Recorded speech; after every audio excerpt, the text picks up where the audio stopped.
जय हिंद साथियों, जय हिंद विद्यार्थियों। मैं मनीषा शर्मा। मेरे चैनल का नाम है study IQ 140 with Manisha Sharma. अभी हम वर्ल्ड हिस्ट्री क्लासेस चल रही है जिसमें हमारा पुनर्जागरण का टॉपिक चल रहा है। पुनर्जागरण के टॉपिक में हमने अब तक ये देख लिया है कि पुनर्जागरण का अर्थ, पृष्ठभूमि, कारण, विशेषता, इटली में ही पुनर्जागरण की शुरुआत क्यों मानी जाती है। अब हम पुनर्जागरण का प्रभाव देख रहे हैं। पुनर्जागरण का प्रभाव हमने देखा कि साहित्य के क्षेत्र में, आपकी कला के क्षेत्र में और विज्ञान के क्षेत्र में पड़ा है, जिसमें हमने साहित्य के क्षेत्र में देख लिया था। आज हम देखेंगे कि पुनर्जागरण का जो प्रभाव है वो कला के क्षेत्र पे किस तरीके से परिवर्तन आया है। तो हम कर रहे हैं कला के क्षेत्र में प्रभाव। कला के क्षेत्र में प्रभाव।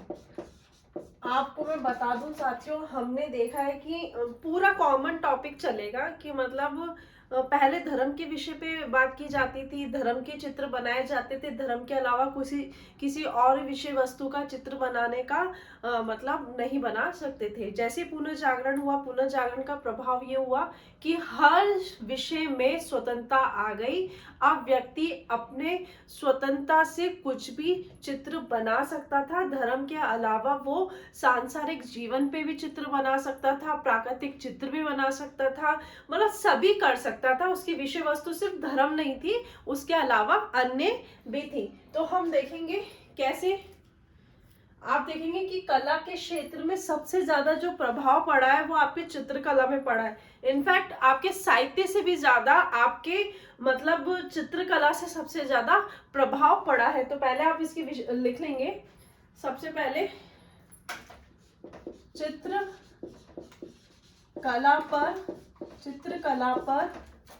चित्रकला पर सर्वाधिक प्रभाव पड़ा।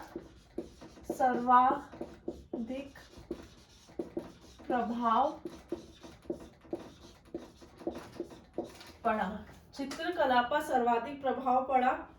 मूर्ति कला पर प्रभाव पड़ा। आपकी मूर्ति मतलब मूर्ति में सबसे ज्यादा, आप जब मूर्ति कला के बारे में पढ़ेंगे तो आप देखना कि मूर्ति कला कैसे, मतलब पहले तो धार्मिक थी, अब प्राकृतिक, सौंदर्य और उसमें आप देखोगे कि विभिन्न प्रकार के कलर और कैनवास, इन सब का प्रयोग करने लगे थे। तो आप इनकी विशेषता लिखते जाइए।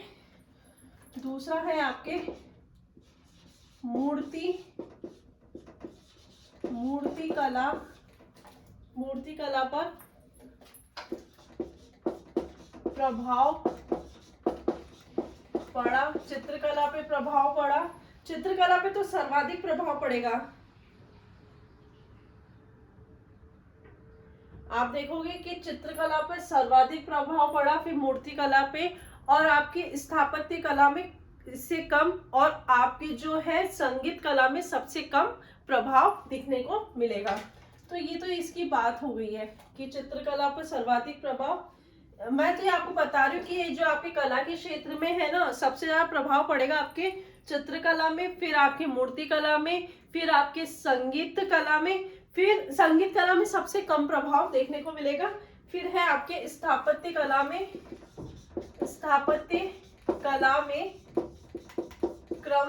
कम प्रभाव देखने को, क्योंकि आपको मैं इसलिए लिखा रही हूँ, आपको पता होना चाहिए कि पुनर्जागरण में कला के क्षेत्र में सर्वाधिक प्रभाव किस पे पड़ा। वो है आपके चित्रकला, फिर है मूर्ति कला, चित्रकला में सर्वाधिक, फिर मूर्ति कला, फिर है आपके स्थापत्य कला, संगीत कला में सबसे कम प्रभाव पड़ा। कम प्रभाव देखने को मिलता है। और संगीत कला में सबसे कम देखने को मिलता है। ठीक है साथियों, हम देख रहे हैं कला के क्षेत्र में जो प्रभाव है, पुनर्जागरण के दौरान कला के क्षेत्र में जो प्रभाव पड़ा है वो देख रहे हैं। या आपके कला के क्षेत्र का प्रभाव हम देख रहे हैं। अब देखेंगे कि कला के क्षेत्र में क्या क्या परिवर्तन आया। तो हम देखेंगे जो चित्रकला है, आपकी चित्रकला ले लेंगे हम। इसमें हम सबसे पहले ले लेंगे आपके चित्रकला। तो चित्रकला में देख लेंगे हम आपकी जो चित्रकला है,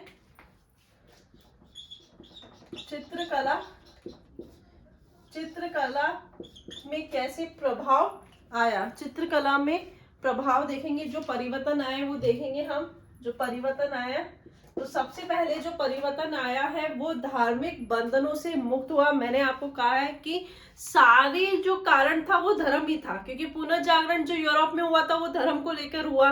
तो पहला जो परिवर्तन क्या आएगा, धार्मिक बंधनों से मुक्त हुई, धार्मिक बंधनों से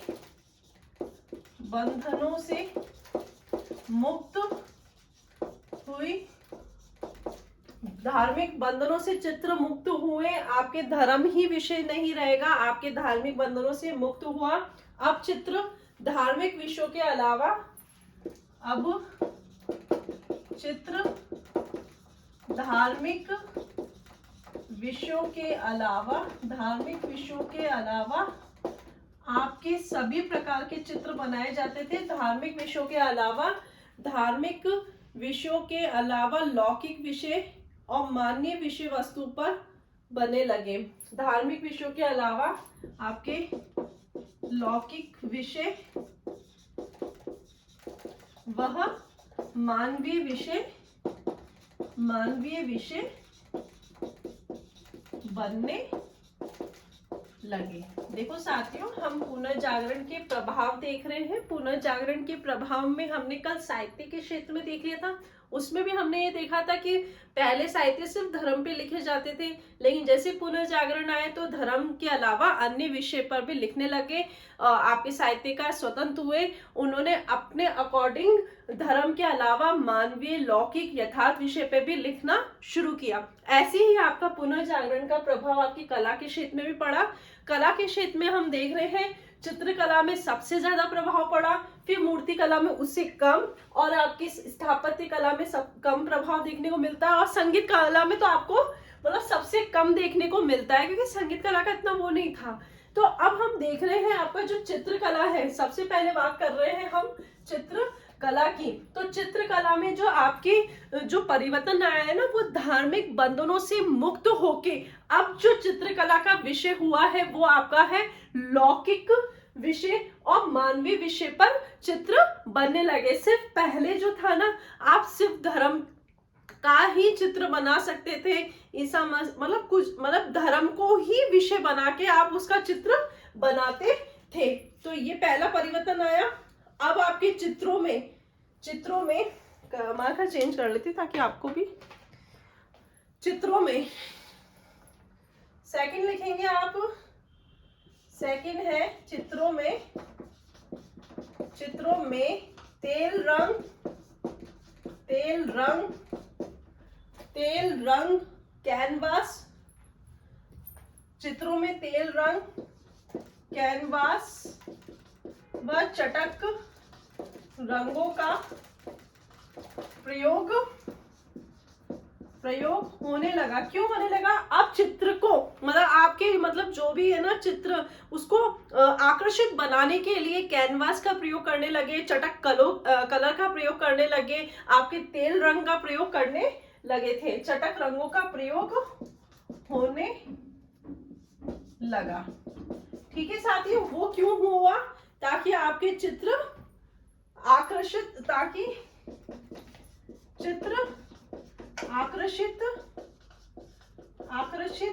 बन सके। ठीक है, सेकंड परिवर्तन जो हुआ वो ये हुआ आपका।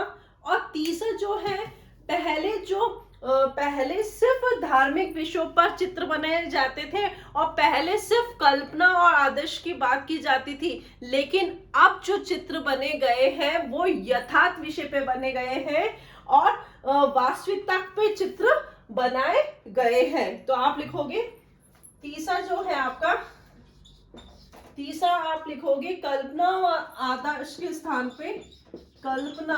वह मतलब आपके चित्र ऐसे दिखाए गए थे कि है ना, आपको स्वर्ग का रास्ता दिखाई दे रहा है, आप मतलब मोक्ष की प्राप्ति कर रहे हो, आपको मतलब ऐसे कल्पना भरी बातों पे चित्र बनाए जाते थे। लेकिन अब क्या हो गया, आपके मानवीय और यथार्थ चित्रण बनने लगे हैं। ये आपके चित्रों में परिवर्तन मुख्य रूप से ये हुआ।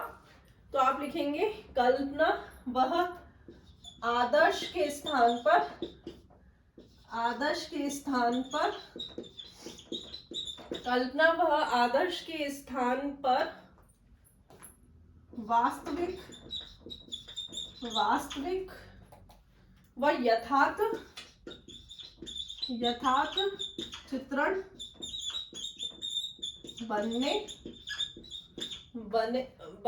चित्रण हुआ, बनने लगी है, चित्रण हुआ। देखो हम ये देख रहे हैं कला के क्षेत्र में जो पुनर्जागरण पर जो प्रभाव पड़ा है वो देखने लगे हैं। पहले सिर्फ आप धार्मिक चित्रण बनाए जा सकते थे, तो सबसे पहले जो परिवर्तन हुआ कि धार्मिक बंधनों से मुक्त हुए।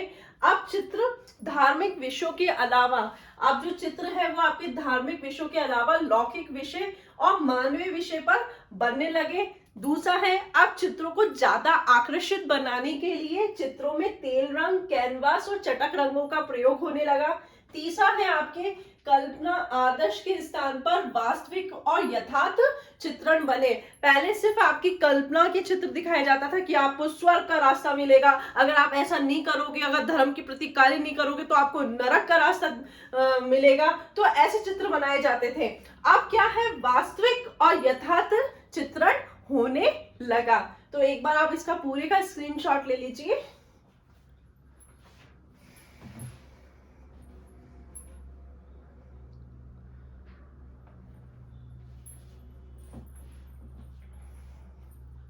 ठीक है साथियों, एक बार आप इसका पूरे का स्क्रीनशॉट ले लीजिए, फिर हम देखेंगे कि कौन कौन से प्रमुख चित्र मतलब चित्रकला के प्रमुख चित्रकला है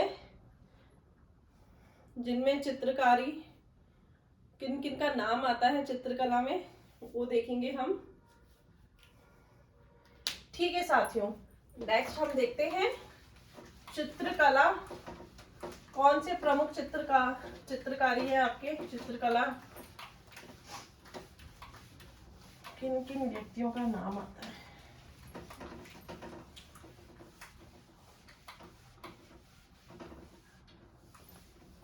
चित्रकला में किन किन का योगदान रहा है वो हम देखेंगे। देखो प्रमुख जो है, प्रमुख चित्र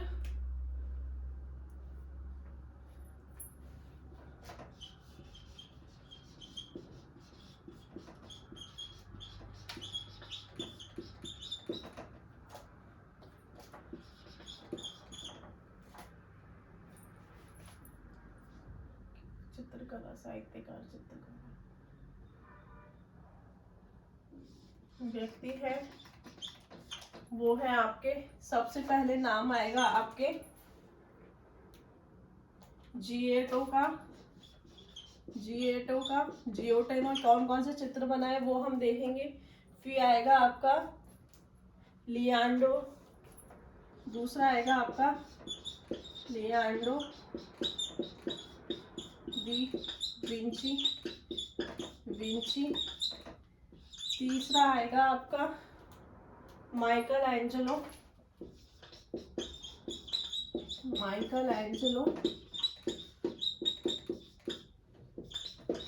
चौथा नाम आएगा आपके राफेल, और पांचवा आएगा आपके फ्रेंच हॉल्स का।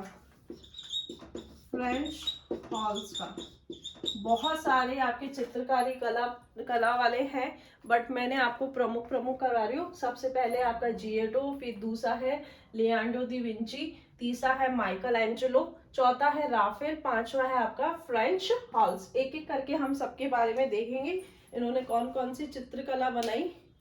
देखो सबसे पहले हम ले लेते हैं जियोटो की बात करेंगे हम। इन्हें इन्हें क्या कहा जाता है? पुनर्जागरण कालीन चित्रकला का पिता कहा जाता है। जिएटो को क्या कहा जाता है? पुनर्जागरण चित्रकला का पिता कहा जाता है। पुनः जागरण काल, पुनर्जागरण काल के चित्रकला का पिता। पहले आप इसकी जो खासियत है उसके बारे में, इसकी विषय वस्तु और इनकी क्या विशेष बातें हैं वो मैं बता रही हूँ, फिर इनकी जो चित्रकला है उनके बारे में हम देखेंगे। चित्रकला का पिता कहा जाता है। इन्हें पुनर्जागरण काल के चित्रकला का पिता कहा जाता है। इनके जो गुरु थे वो आपके सीमेम्बू, इनके गुरु थे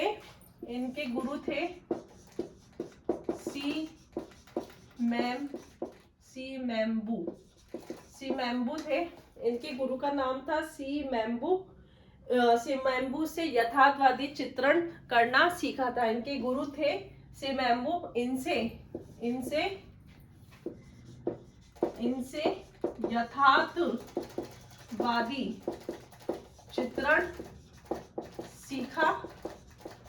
फिर इन्होंने यथार्थवादी चित्रण बनाए। ये जो आपके जिएटो थे, इन्होंने अपने गुरु सीमेम्बू से यथार्थवादी चित्रण सीखा।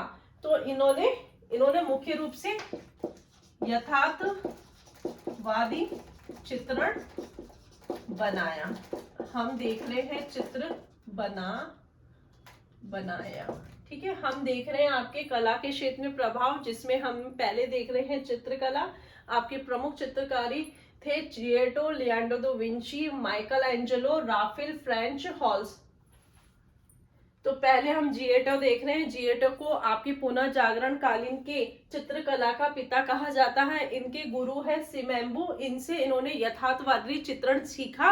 और जो आपके मतलब जिएटो है ना, उन्होंने यथार्थवादी चित्रण बनाया। आपसे क्वेश्चन पूछ सकते हैं यथार्थवादी चित्रण किसने बनाया? आपके जिएटो ने बनाए थे। अब इनके जो प्रमुख जो चित्रण है, प्रमुख चित्रण देख लेते हैं। प्रमुख चित्रण देख लेते हैं।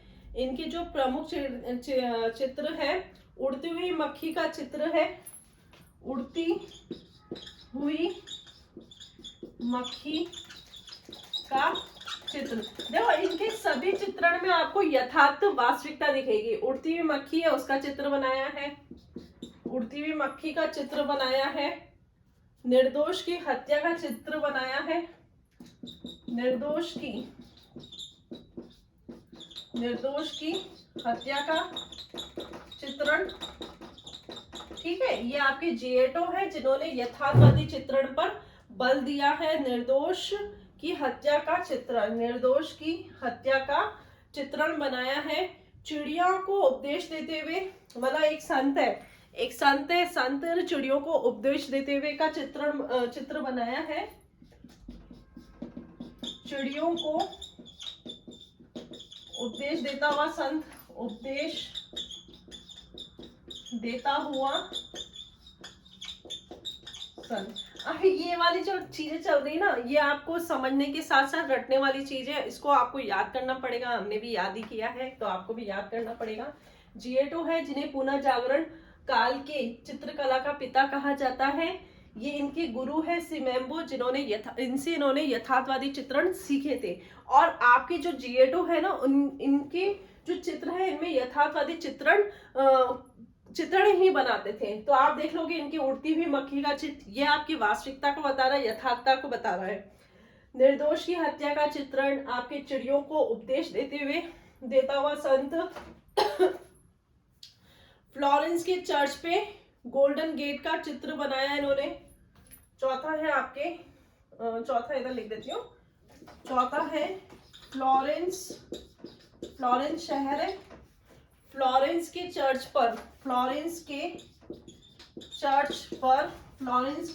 पर गोल्डन गेट का चित्र बनाया है, गोल्डन गेट का चित्रण बनाया है। ठीक है साथियों, और क्या बनाया है इन्होंने, ब्रिट्रेल का चित्र बनाया है, ब्रिट्रेल का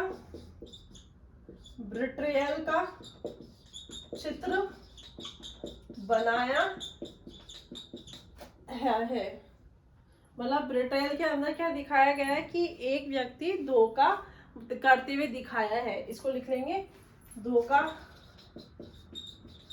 का चित्र है, धोखा करते हुए दिखाया। ये है आपके जेठो, जिसे पुनः जागरण कालीन का चित्रकला का पिता कहा जाता है। इनके चित्र यथार्थवादी है। इनके प्रमुख चित्रण है उड़ती हुई मक्खी का चित्र, निर्दोष की हत्या का चित्रण, चिड़ियों को उपदेश देता हुआ संत, आपके फ्लोरेंस के चर्च पर गोल्डन गेट का चित्रण बनाया है, और ब्रिट्रेल का चित्र बनाया जिसमें एक व्यक्ति धोखा देते हुए बताया गया है। एक बार आप इसका पूरे का स्क्रीनशॉट ले लीजिए, फिर हम देखेंगे लियोनार्डो दी विंची का। ये आपके बहुत प्रमुख है, बहुत प्रमुख चित्रकार है, चित्रकला के व्यक्ति या चित्रकार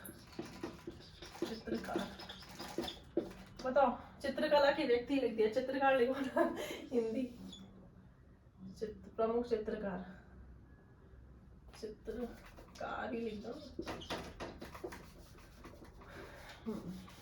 ठीक है, प्रमुख चित्रकार। ठीक है, अब आप इसका एक बार स्क्रीनशॉट ले लीजिए, फिर हम नेक्स्ट देखते हैं लियोनार्डो दा विंची।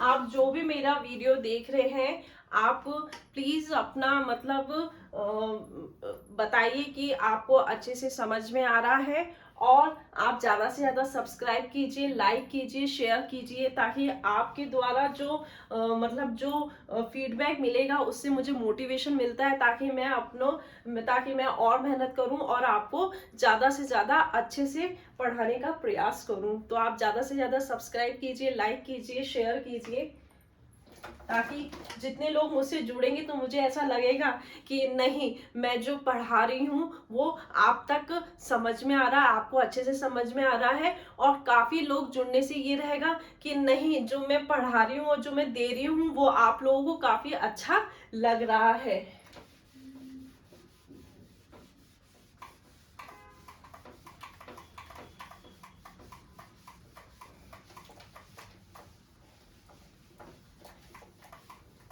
अब हम बात करेंगे लियोनार्डो दी विंची की।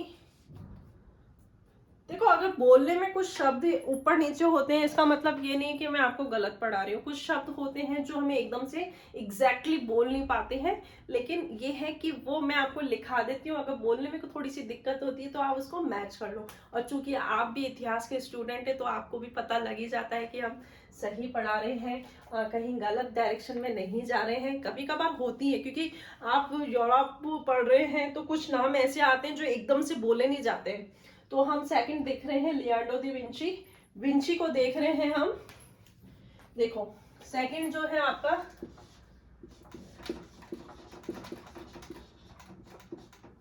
मेरी तरफ से पूरा प्रयास रहेगा कि मैं आपको बेहतर से बेहतर पढ़ाऊं, और कोशिश मेरी पूरी यही रहेगी कि मैं आपको एक टॉपिक होने के बाद उसके क्वेश्चंस जितने बन सकते हैं वो मैं आपको देती जाऊं। अभी हमारा इंडियन हिस्ट्री की शुरुआत नहीं हो पा रही, क्योंकि एक ही जो वीडियो है ना उसको अपलोड होने में, डाउनलोडिंग होने में बहुत टाइम लग जाता है। मेरा वीडियो बना हुआ है लेकिन वही चीजें मैं आपको नहीं दे पा रही हूँ। उसके लिए मैं क्षमा चाहती हूँ, क्योंकि मैंने आपको बोला है कि हमारा इंडियन हिस्ट्री भी शुरुआत हो जाएगी, लेकिन एक ही वीडियो मैं अभी बना रही हूँ मॉर्निंग में, वो आप तक शाम तक जाता है कि पुअर कनेक्शन हो जाता है, कभी कभार नेटवर्क की एरर आ जाती है, कभी कभार ऑडियो वीडियो में अंतर हो जाता है। तो मैंने कोशिश भी की, लेकिन वो मतलब ढंग से काम नहीं हो पाता। तो फिर मुझे भी ऐसा लगता है कि मतलब मैं मेहनत भी कर रही हूँ, वो आपको अच्छे तक नहीं पहुंच पा रहा हो, तो फिर मुझे ऐसा लगता है कि नहीं, मैं अच्छे से बेहतरीन तरीके से आपको दूं। तो अभी हमारा पुनर्जागरण चल रहा है। कोशिश तो मेरी डेली रहती है कि मैं आपको इंडियन हिस्ट्री की भी शुरुआत कर दूं, लेकिन एक ही वीडियो में इतना टाइम लग जाता है कि मैं दूसरा वीडियो आपको प्रोवाइड ही नहीं करवा पाती हूँ, क्योंकि मेरी आपको पता है कि डेली शॉर्ट ट्रिक्स की क्लास भी चल रही है, वर्ल्ड हिस्ट्री भी चल रही है, और अब मेरी साइकोलॉजी भी चल रही है। तो दो बड़ी जब क्लास चलती है तो तीसरे को मेरे को जब क्लास को डालती हूँ तो उसमें बहुत कनेक्शन एरर आ जाता है, तो उसके लिए माफी चाहूंगी। मैं कोशिश ये करूंगी कि एक बार हमारा वर्ल्ड हिस्ट्री कम से कम आधा हो जाए, फिर उसके बाद मैं आपको शुरुआत करवा दूंगी। और आप भी मेरे को देख रहे हैं, पढ़ रहे हैं, तो आपको भी ये रहेगा कि हम वर्ल्ड हिस्ट्री के टॉपिक को ही अच्छे से क्लियर करते जाएं, ताकि हम अच्छे से मतलब डिटेल के साथ हम उसकी स्टडी कर सकेंगे। तो दूसरा है हमारा लियोनार्डो दा विंची।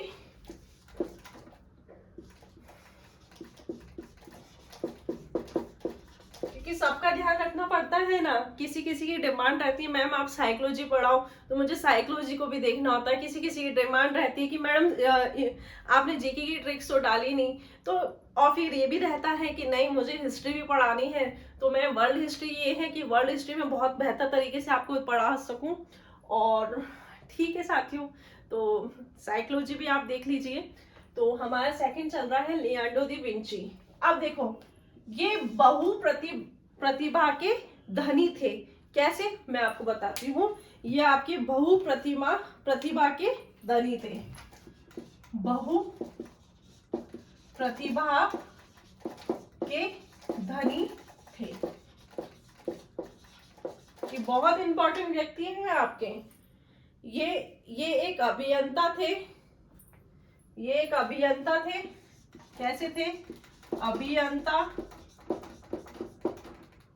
तो वह बंदूक बनाते थे।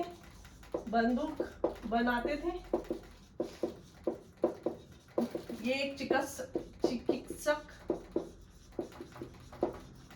थे, ठीक है साथियों। और ये एक कलाविद भी थे।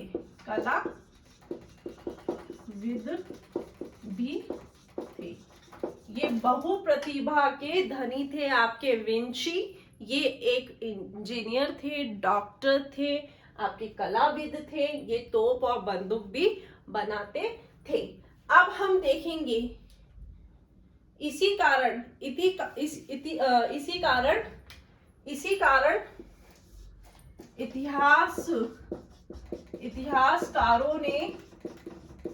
इतिहासकारों ने आपके विंची को, लियोनार्डो दी विंची को, इतिहासकारों ने लियोनार्डो दी विंची को रेनेसां मैन कहा जाता है। रेनेसां मैन कहा जाता है। देखो एक इंपॉर्टेंट है, आपकी इसमें से क्वेश्चन आया हुआ है कि रेनेसां मैन किसे कहा है, तो आपके रेनेसां मैन आपके विंची को कहा है। लियोनार्डो दी विंची को रेनेसां मैन कहा है। इन्हें परीक्षण का अनुयायी भी कहा जाता है। ये लिख लेना आप, इन्हें क्यों कहा गया परीक्षण का। देखो ये प्रतिभा के धनी थे, ये एक इंजीनियर थे, तोप बंदूक बनाते थे, और ये एक चिकित्सक भी थे। तो ये मुर्दों पर एक्सपेरिमेंट करने भी जाते थे। तो ये क्या है? परीक्षण का अनुयायी भी कहा जाता है। परीक्षण का अनुयायी भी कहा जाता है।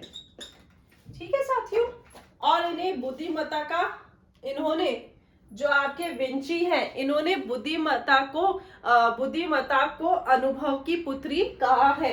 आपके विंची ने, लिख दूं मैं आपको, विंची ने बुद्धिमत्ता को अनुभव की पुत्री कहा है। अनुभव की पुत्री कहा है। देखो साथियों, मैं जो भी आपको पढ़ा रही हूँ ना, मैं आपको ये कोशिश ये कर रही हूँ कि जो आपके एग्जाम की दृष्टि से, और जो बहुत ही ज्यादा इम्पोर्टेंट फैक्ट्स है, जो बहुत इम्पोर्टेंट बातें हैं जो पूछी गई है या आई गई है, वो मैं आपको पूरा पढ़ाने का प्रयास कर रही हूँ। देखो हम सेकंड जो चित्रकार है वो देख रहे हैं आपके लियोनार्डो दा विंची, विंची को देख रहे हैं। ये बहु प्रतिभा के धनी है। आप देखेंगे ये एक अभियंता है, तो बंदूक बनाते हैं, चिकित्सक है, ये आपके कलाविद भी है। अभी इनके जो प्रमुख चित्रकार है तो आप देखोगे, और वो विश्व इतिहास में बहुत फेमस है और आज भी फेमस है। जो आपके विंची है ना, उनकी जो चित्र है बड़े फेमस है। तो इतिहासकारों ने ये बहु प्रतिभा के धनी होने के कारण इतिहासकारों ने इन्हें लियोनार्डो दा विंची को रेनेसां मैन कहा जाता है। रेनेसां मैन कहा है या कहा जाता है। इन्हें परीक्षण का अनुयायी भी कहा जाता है। ये आपसे क्वेश्चन पूछ सकता है, रेनेसां मैन किसे कहा है, परीक्षण का अनुयायी किसे कहा है, आपके बुद्धिमत्ता को अनुभव की पुत्री किसने कहा है। तो ये क्वेश्चन आए हुए हैं और आपसे पूछ सकते हैं। तो एक बार आप इसका पूरी का स्क्रीनशॉट ले लीजिए, फिर हम देखेंगे लियोनार्डो दा विंची ने कौन कौन से चित्र बनाए हैं।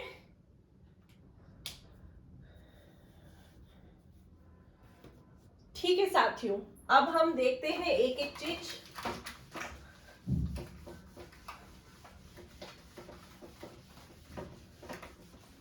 देखो लियोनार्डो दा विंची के प्रमुख चित्र देख लेते हैं। सबसे इंपॉर्टेंट, सबसे ज्यादा फेमस है आपकी मोनालिसा का चित्र। प्रमुख चित्र देख लेते हैं इनके, विंची के प्रमुख चित्र देख लेते हैं हम। आपका ये देख रहे हैं हमारा सेकंड जो चल रहा है, लियोनार्डो दा विंची। इसकी जो प्रमुख चित्र है वो हम देख लेते हैं। लियोनार्डो दा विंची का जो प्रमुख चित्र है इनके, पहला है मोनालिसा का चित्र है। दूसरा है मोनालिसा का चित्र है। फिर है लास्ट सपर। इनके बारे में मैं आपको डिटेल से अच्छे से बताऊंगी, ताकि आपको के जैसे आप मोनालिसा के बारे में पढ़ो तो दिमाग में मोनालिसा ही आ जाए। तो लास्ट सपर,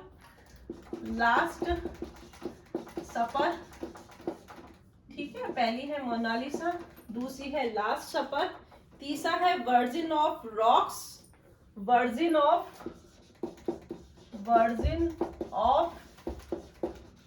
रॉक्स, ठीक है साथियों, वर्जिन ऑफ रॉक्स। चौथा है वर्जिन ऑफ सेंट एने,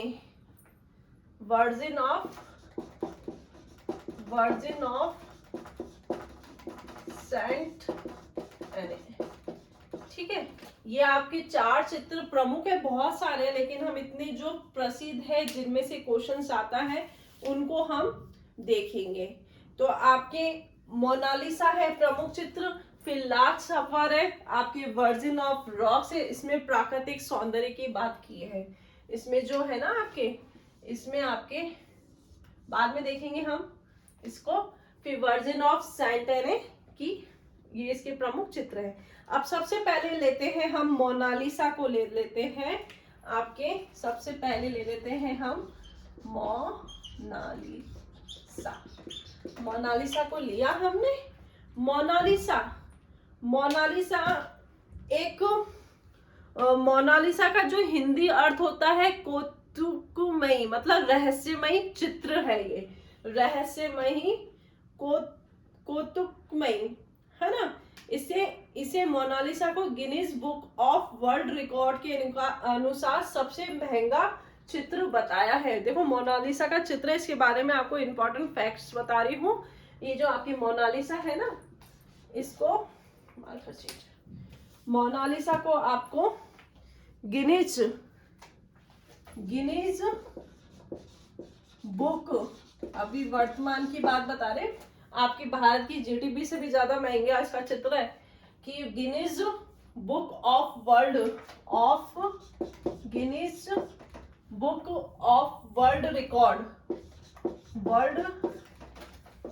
रिकॉर्ड के अनुसार अभी तक का सबसे महंगा चित्र है। सबसे महंगा सबसे महंगा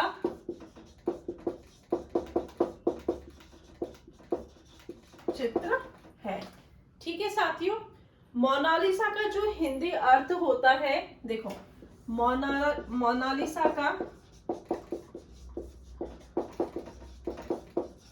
हिंदी अर्थ है आपके, हिंदी अर्थ है मोनालिसा का हिंदी अर्थ है कौतुकमयी, कौतुकमयी। अब पता है ना, मोनालिसा एक रहस्यमयी आंखों के लिए आपकी, मतलब ऐसे, सॉरी मैं इनका चित्र बना रही हूँ, मैं इतने काबिल नहीं हूँ। ये ऐसे ऐसे करके बैठी हुई है जिसकी रहस्यमयी आंखें, सॉरी बंदरी लग रही है सॉरी, कौतुकमयी। मोनालिसा का हिंदी अर्थ है कौतुकमयी, कौतुकमयी। ठीक है, नेपोलियन इसे पेरिस लाया। नेपोलियन, जब वो नेपोलियन अपने अभियान में गया था ना, तब ये नेपोलियन इस मोनालिसा को अपने पेरिस ले आया और पेरिस के संग्रहालय में रखा। नेपोलियन इसे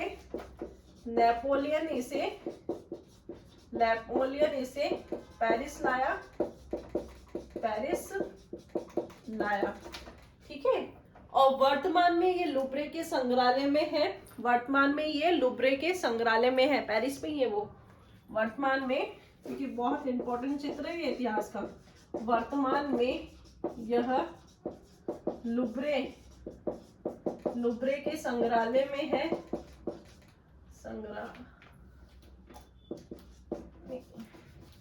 वर्तमान में ये लुब्रे के संग्रहालय में है।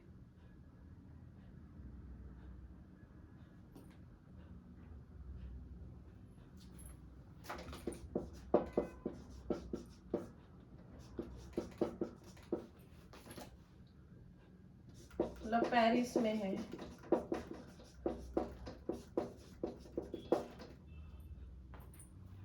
ठीक है साथियों, और ये इसकी जो आंखें हैं, यह रहस्यमयी चित्र माना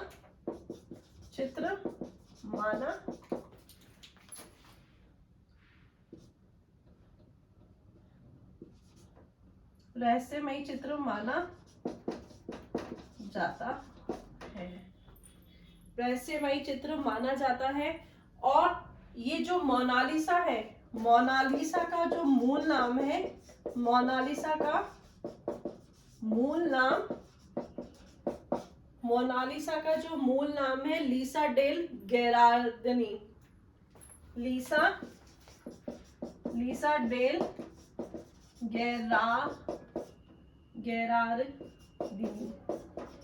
लीसा डेल गेरार्डनी माना जाता है। गेरार्डनी, आपकी जो मोनालिसा का जो मूल नाम है वो है लीसा डेल गेरार्डनी। इनके जो पति का नाम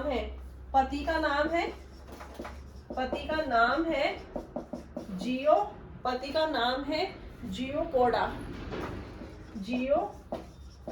कोड़ा।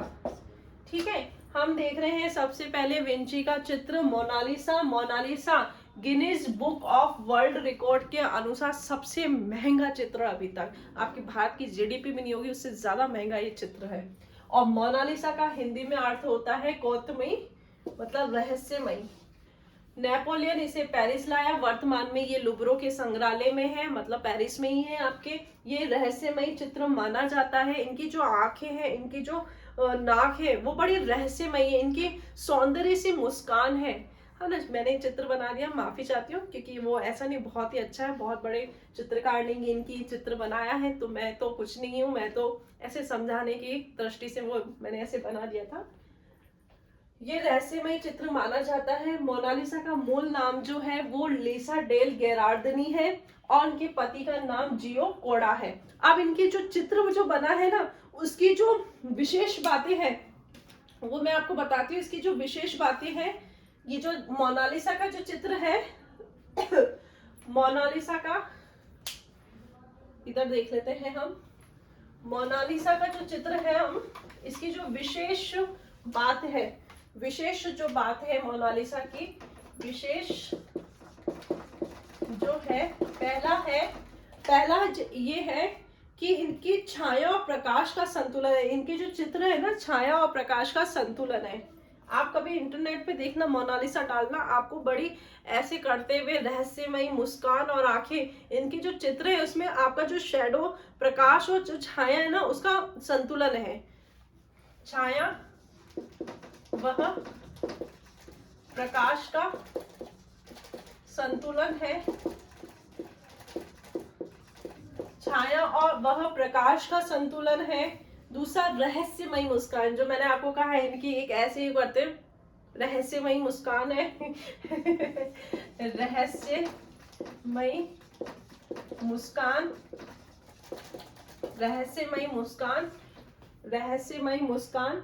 और दूसरा भाव भंगिमा है, मतलब आप देखोगे जो भाव दिखा रही है ना, तो वो भाव भंगिमा दिखा रही है, अंदाज भाव माए। ये हम विंची की पहली जो ले रहे हैं वो हम ले रहे हैं Mona Lisa. Guinness world book record के अनुसार ये सबसे महंगा चित्र है, चित्रण है। और मोनालिसा का हिंदी अर्थ होता है रहस्यमयी या कौतुकमयी। और नेपोलियन इसे पेरिस ला गया, अभी ये लुब्रे के संग्रहालय में है और जो कि पेरिस में ही है। आपके क्या बोलते हैं, ये रहस्यमय चित्र माना जाता है। मोनालिसा का जो मूल नाम है वो लीसा डेल गेरार्डिनी है और इनके पति का नाम है जियो कोड़ा। अब इसकी जो विशेष बातें हैं, इसके अंदर जो इसका जो चित्र बनाया है, इसके अंदर विशेष बात क्या है, इसके अंदर आप देखोगे कि मतलब प्रकाश और छाया का संतुलन है, इसकी रहस्यमयी मुस्कान है और इसकी नई भाव भंगिमा दिखाई देगी है। एक बार आप इसका पूरे का स्क्रीनशॉट ले लेंगे, फिर हम नेक्स्ट देखते हैं।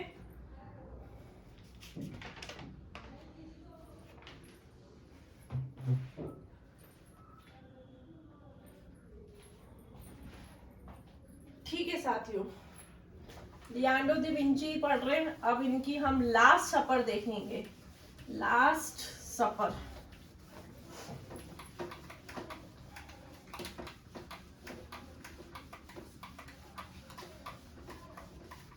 आप जो भी मेरा वीडियो देख रहे हैं आपको कैसा लगता है वो कमेंट में लिख के जरूर बताएं, ताकि मुझे मोटिवेशन मिलेगा और ताकि मुझे ये भी पता चलेगा कि मुझे और मतलब मेरी तरफ से मैं आपको पूरा बेहतर पढ़ाने का प्रयास कर रही हूँ, पूरा अच्छे से समझाने का प्रयास कर रही हूँ। अगर कुछ भी गलती होती है या कुछ लिखने में मिस्टेक होती है, उसके लिए मैं आपसे क्षमा चाहूंगी। ठीक है साथियों, दूसरा है इनका लास्ट सपर।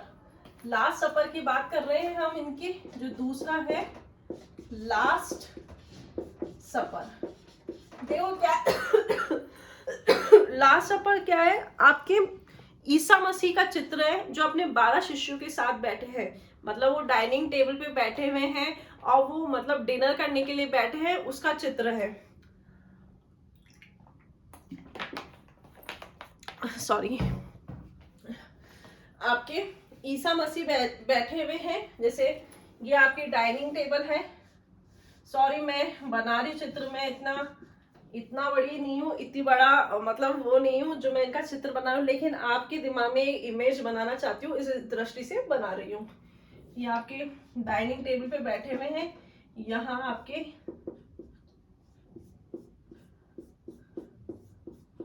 ईसा मसीह, इनके 12 शिष्य,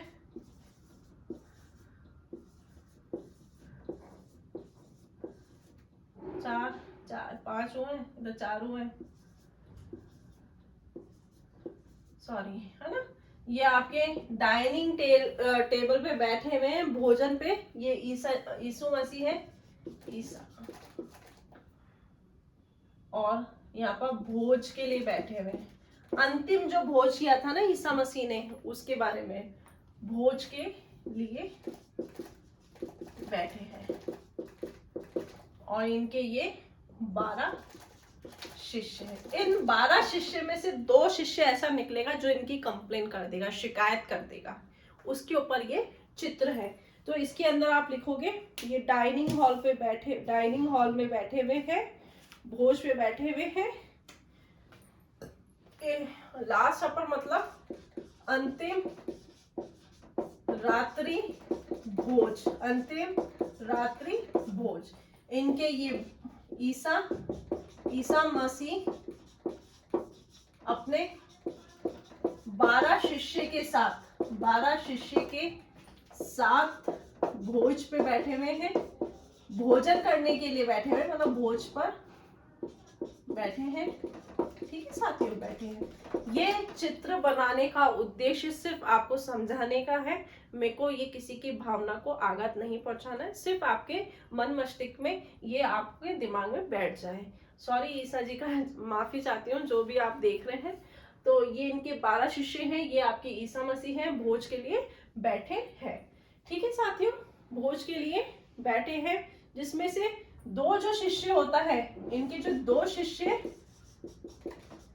ईसा मसीह की शिकायत, मतलब इस चित्र में क्या दिखाया गया है, 2 शिष्य इनकी शिकायत कर देता है, 2 शिष्य ईसा मसीह की शिकायत कर देता है। ठीक है साथियों, और ये डाइनिंग हॉल में बैठे हुए ईसा मसीह के अंतिम रात्रि भोजन का चित्र है। मैंने क्या बोला, ये ईसा मसीह के अंतिम रात्रि के भोजन का चित्र है। तो विशेष क्या है, ये ईसा मसीह के